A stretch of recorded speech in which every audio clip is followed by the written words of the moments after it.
What's happening, family? It's Seth from Seth Talks TV, and today we back with another video. Today we're going to be talking about teaching without information. So one of the main things that I'm seeing a lot of times when it comes to people in relationships is you're seeing a person expecting something without teaching something for a person to learn from, right? So a prime example is, the way you want a person to love you, right? You want a person to love you in a particular way, but they haven't been taught how to love you in that format.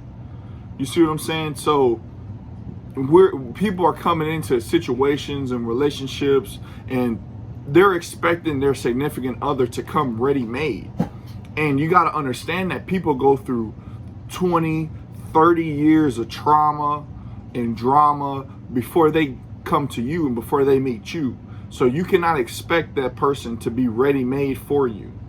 You see what I'm saying? You have to understand that that person that you're dealing with, whether it be a platonic relationship, whether it be a romantic relationship, whether it be your kids, you have to teach that individual how to love you, how to deal with you in a specific way. That way you can get the result that you want. You cannot expect the person to just be ready-made and just understand all the different things that you want them to do, or that you expect of them, or your boundaries, or the things that set you off, or the things that make you upset, without giving them that information and the teaching on how you want to be, responded to. So a lot of times you'll see, man, that like someone dealing with their child, they'll say, oh, your child is disrespectful. Or, let's just say, for example, they'll say, oh, my kid is getting into trouble at school, or my kid talks back to me. Well, you have to not only set the example and lead the way for that child to mimic your type of behavior, your type of respectfulness, your leadership. They have to see that behavior, that way they can implement it, because children are going to repeat what they hear and mimic what they see. So you have to inform that child and give them the information, that way you can get the result that you want out of this child. It has to be taught to them for them to understand how to go about it. It's like with anything. You're dealing with your woman, and your woman, when you get off work, she doesn't cook you a meal. And that's an expectation that you have for your woman, but your woman is not informed on that expectation. And so you have to give her the information that, look, hey babe, I need this, that, and the third when I get off work. That way, you can get the best out of me, and that's what I expect, and that's what's going to make me happy. But people are too scared to tell their woman that, hey, this is what I expect, this is what I need, and I need it to be done. Right? Let's say, example, at work. People are always joking around, making you the butt of a joke, or, just trolling, whatever it may be. Right? But you haven't let those people know that you have certain boundaries that you don't want them crossing in a professional environment. Or you set the example for them to mimic and imitate, which is you always joking, you always playing, not taking stuff serious. So now they think that you're the type of individual that is okay with that type of behavior. You're setting the example. You're teaching people how to treat you. Every day, in every way, you're teaching people how to treat you. And you have to make sure that you're teaching people how to treat you in your best definition of respectful, courteous, encouraging, positive behavior, because you are the creator of your reality. I like to say that you're the God of your own sphere. God is the big God, but he called us to be little gods, and we're made in his image. So a lot of times the Bible is giving you the blueprint to have a successful life, and for you to do things in a certain way. That way you can have that ultimate power. The ultimate power is by doing something for your mind, doing something for your body, doing something for your spirit every day. And there's different verses, different scriptures where it's talking about elevating yourself, elevating your mind, meditating, taking care of your well-being, because as a man thinketh, so is he. So what I think in my mind is going to show in my reality. Life is not a window, it's a mirror. So you're not looking through that window and seeing life. You're looking into that mirror, and what you see in the mirror reflects in your everyday life. So when you're confident, when you're courageous, when you're positive, when you speak positive things, when you say that you're successful, when you say that you're intelligent, when you say that you're strong, when you say that you're perseverant, when you say no obstacle formed against me can prosper, those type of affirmations, that's when you will see that in your life. When you say negative things, and I believe it so much, I don't even want to repeat negative things that people say to themselves, right? But when you say things that are not positive, you're going to have a non-positive result in your life. My grandmother used to always tell us, if you don't have anything good to say, don't say anything at all. Because you're going to manifest negativity through your words.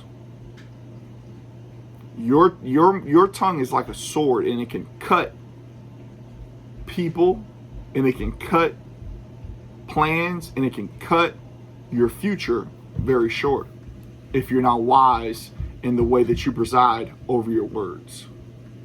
And you have to always remember that. You always have to be conscious of what you're saying, what you're doing, and are these words, are these behaviors, are these routines reflective of the outcome that I want to have later on in life? Am I speaking a life that is positive, and speaking a life that is prosperous, and speaking a life that is giving me a present reality of what I want my life to be? Because the problem is, ultimately, you have the control. That's the problem. Everyone wants you to think that what's going on in your life is outside of your control and that you don't control your reality. But the reality is, you control your own reality. That is the reality. Whether you're living in carnality or whether you're talking about spirituality, you are the one who is in control of your everyday life and the things that happen to you. And when you get tired and when you get ready to make a change, it doesn't have to be at the beginning of the year. Start today. Because the problem is, you'll say you want to do something and you'll pick a date to do it, but by the time that date rolls around, life done smacked you harder than Evander Holyfield fighting Mike Tyson for the first, second, or third time. And now you done forgot about what that goal that you had set was to be, or how you're going to go about it. Or it just gives you more time to build up excuses rather than actually come to solutions and find resolutions on how you're going to get to your goal. So start now, start today. Why wait? Why keep waiting around? Why keep coming up with excuses? Because it's just procrastination. Take the information that you have all around you. You want to go out and buy clothes. You want to go out and stunt with the toughest car. You want to go out and have a nice watch or have a nice chain, right? But for a lot cheaper, you can get something much more important to your mind and your mindset and take you to where you're trying to go. You could get a book. You could get Think and Grow Rich. You could get How to Win Friends and Influence People. You could get As a Man Thinketh by James Allen. You could get The Richest Man in Babylon. These are things that you could go out and get rather than spending all your money on a nice fly outfit, but then your mindset and your mind has nothing fly about it. It's a very unfly mentality. So you're walking around looking fresh, looking fly, popping it, you know what I'm saying? But you can't really pop it if there's nothing in your mind. You just look good. That's a statue. So you have to value the right things, and we have to start valuing information rather than looking a certain way. I told someone the other day, do you want to be rich or do you want to look rich? And this person told me, well, I guess I just kind of want to look rich. And I said, that's the problem. Because looking rich and being rich are two different things. And you can look rich spiritually. You can look rich financially. You can look rich mentally. But are you rich in reality? In your mind? In your spirituality? In your finances? Are you really rich? Are you really wealthy? That should be the goal to strive for. And you're not going to just wake up one day and say, oh, I got it. It clicked. I figured it out. Nobody just figures it out. Success always leaves clues. If Warren Buffett lost everything he had today and he had a little bit more time, he could get it all back, because it's the information that makes you successful. It's the information that makes you rich. It's the information that's valued. But you have to value information first before you can really bring some real value to the table. Because when you start reading, when you start listening to intelligent conversations, you start having intelligent conversations. You start having more information that you can use and that you can apply to your life. And that's one aspect of it, is having the information. The other aspect of it is the discipline that it takes to take the information that you know that you have, or that you know that you need, or you know that you're going to apply, and actually apply it. That's why the gym is so important, because it's not just about your body, it's about your discipline. That's why you have to do things to make yourself uncomfortable. People talk about cold showers or a cold plunge. That's one of many ways to make yourself uncomfortable and exhibit discipline. Eating healthy, tracking your calories. That is showing discipline. Because it takes discipline to watch what you're eating, watch what you're putting in your mouth, and that will show up with what's coming out of your mouth when you're speaking, because you're becoming more disciplined. And so the things that you say are more disciplined. It all ties itself together in more than one way. A person with a lot of discipline can be successful if that same person gets their hands on the information that will allow them to apply themselves and level themselves up. But the problem is, you either have the information or you have the discipline, but you don't have both. You have to have both to really become successful, or to really be well on your way to success. Because success looks different for a lot of people. But the question is, what does success look like for you? Because no matter what your definition of success is, it's going to take discipline and it's going to take information to get there. Because if you could just get there, if you could just sleep for 8 to 10 hours and get to where you're trying to go, you would already be there by now. If you could just wake up and just lucid dream to the destination that you want, you would already be there. We wouldn't have trains. We wouldn't have planes. We wouldn't have cars. I look at information as the train to success. Because you get on that train and it's going to continue to take you to where you're going. And in the process, you cannot forget that you are on the train to success, but you are not yet at your destination. Don't get off that train. Don't give up on yourself. Don't stop being disciplined, because we've stopped at a bunch of stops that are not your stop or your definition of success. Because this is the success train, but it's just not your stop yet. So it's going to take time to get there. But if you get off before it's your time, before you get to your success, it would have been all for nothing. And you were 1 or 2 stops away. You were 1 or 2 weeks away, 1 or 2 months away, 1 or 2 days away, 1 or 2 hours away from that big breakthrough, from that big blessing, from that big success. Think about the miner who's digging for years, digging for gold, digging and digging and digging some more. And he just gives up. What he didn't know was that he was 10 feet away from gold.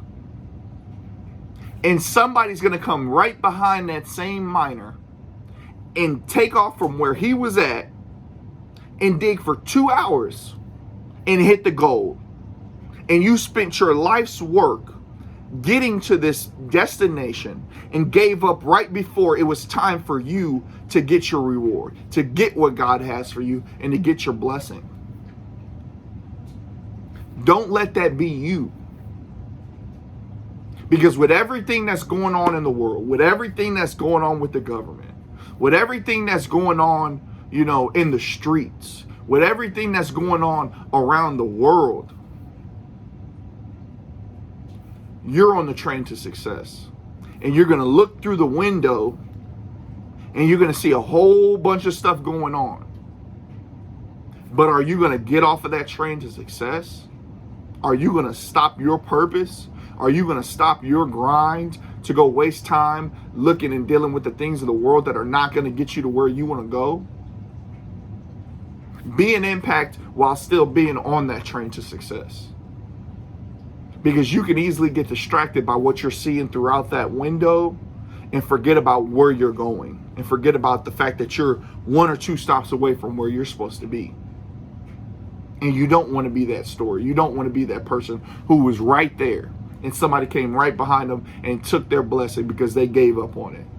Because they didn't have enough faith or have the faith of a mustard seed to continue to go and to continue to grind and get to where they need to be. Because you're right there. You're right on the verge of a breakthrough.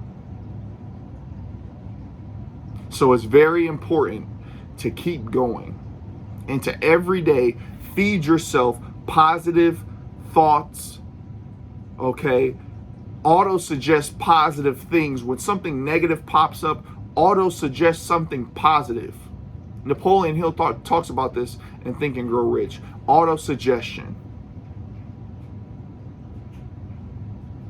Today, a lot of people just would call it affirmations, right? But suggest things in your mind that are successful, you succeeding, and then visualize you succeeding. And then now that you visualize you succeeding, feel yourself succeeding. Because the emotion that you have, the emotion that you feel when you have visualized it, and now that you feel it, and you've done the work towards it, it starts to pull it towards you. Like Vecna bringing the upside down and the right side up together. It starts to slowly pull it towards your reality. Because you've seen it, you've visualized it, you've worked towards it, and now you feel it. You know that it's here, you just can't see it. It's already here, but you're like Ray Charles, and you're blind to it. But you have to feel it. You have to feel the woman's wrist to actually see the beauty in her, right? If you see in the movie, you know what I'm talking about. You have to feel, because you cannot see with your 2 eyes what's already right in front of you. You have to feel your way through it. And that emotion is why we have that emotion, so we can help ourselves manifest those things that we want and those things that we feel. And so it is very important, whatever woman that you have around you, to make sure that she feels your success, that she believes in you, and that she can visualize, she can feel whatever your dreams and goals are that you've discussed with her, that she takes time to feel those emotions, and that's going to bring that reality to you quicker than you can say quick. It's going to bring it to you without you even realizing it.